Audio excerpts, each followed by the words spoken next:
ఈ వారం కర్కాటక రాశి వారిని పరిశీలించినట్టయితే పునర్వసు నక్షత్రం 4వ పాదంలో పుట్టినటువంటి వారికి ఆశాజనకమైనటువంటి పరిస్థితులు ఊపిరిని అందిస్తాయి.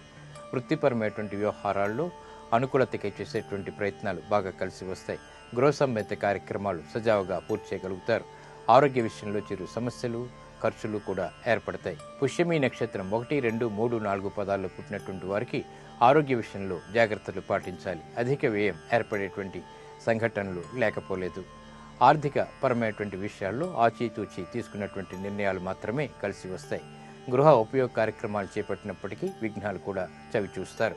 ఆశ్లేష నక్షత్రం 1, 2, 3, 4 పాదాల్లో పుట్టినటువంటి వారికి విజయ పరంపర క్రీడారంగం వారికి ఏర్పడుతుంది. చేపట్టేటువంటి కార్యాల్లో సంతృప్తికరమైనటువంటి సంఘటనలు ఆనందాన్ని కలిగిస్తాయి. మిత్రులతో సంభాషణలు కార్యరూపం దాల్చుతాయి. బంధువుల ద్వారా ఏర్పడినటువంటి గౌరవ మర్యాదల్ని దక్కించుకోగలుగుతారు. బుధగ్రహం, గురుగ్రహం ఈ 2 గ్రహాల ద్వారా మీకు జాప్యాలు, చిరాకులు, విఘ్నాలు ఏర్పడుతూ ఉంటాయి.